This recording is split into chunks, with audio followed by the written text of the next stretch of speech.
It's all eyes on me. Live life of a thug nigga until the day I die. Live life of a boss player. All eyes on me.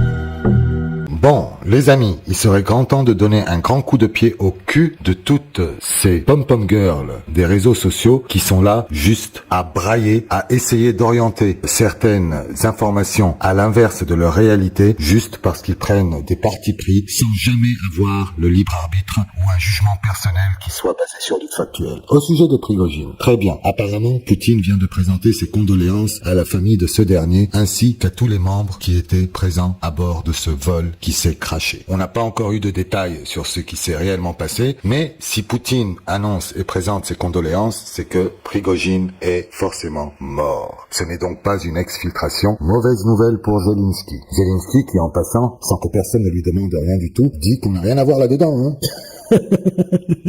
Pauvre Tarlouse, franchement, non mais, où est arrivé le monde? Où est arrivé le monde? J'aimerais m'adresser plutôt à tous les guignols anti-Poutine et anti-Russie. Vous vous attendez à quoi? À quoi vous attendez-vous du résultat de cette confrontation Est-Ouest? Vous pensez qu'un pays comme la Russie, par exemple, qui, en superficie, est plus grand que tous vos pays regroupés, quand je vais prendre seulement l'exemple de Wagner. Prigojine, par exemple. Vous pensez vraiment qu'à part que ce soit une façade, un porte-parole de ce groupe, un chef également, bien évidemment, mais ce groupe ne dépend absolument pas d'une seule personne ou d'une seule tête. C'est une organisation en bonne et due forme. Elle a un impact à un niveau international. Et à ce niveau-là, on ne peut pas tout miser en matière d'organisation sur un seul symbole, une seule personne. D'ailleurs, vous le voyez bien, à part les guignols des réseaux sociaux qui relaient des vidéos bidons et trafiquées, tous les membres de Wagner sont bien dans les rangs, sont bien déterminés à suivre les pas de Prigojine et à continuer le combat pour, on va dire, l'expansion et la bonne tenue de la Russie. C'est des gens qui sont fiers de leur nation et ils sont prêts à la défendre jusqu'au bout. C'est valable également pour Poutine. C'est pas en comptant ou en misant sur le fait qu'il puisse y avoir un coup d'État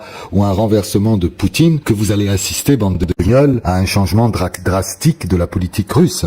Ces gens ont prouvé qu'ils étaient plus efficaces que vous militairement, économiquement, stratégiquement, intelligemment, géopolitiquement, à peu près tous les domaines. Ils sont plus intelligents que vous, les Russes. Donc, ici, à part vos leaders qui essayent de faire stagner cette situation dans le temps, ils veulent que ça dure le plus possible. Pourquoi? Parce qu'à part détourner vos impôts, les envoyer à l'Ukraine pour les blanchir et se remplir plein les poches, eh ben, ils n'ont pas beaucoup d'autres choses à faire. Si, ils peuvent pleurnicher à longueur de journée et de soirée en essayant de vous dire c'est lui le grand méchant loup, c'est Poutine. Et vous êtes là, oh oui, c'est vrai, il est méchant, mes poches sont vides, j'ai plus d'électricité, les rayons de mes supermarchés se vident, je n'ai plus de pouvoir d'achat, j'arrive plus à soigner mes gosses. Et Poutine est le méchant. Réveillez-vous, bande de guignols, réveillez-vous, honnêtement. Au maximum, c'est la Terre qui va exploser. Au minimum, c'est Poutine qui va l'emporter. Donc arrêtez de vous fatiguer, retrouvez vos esprits, alignés à votre cerveau, et sur ce, je vous souhaite bonne soirée.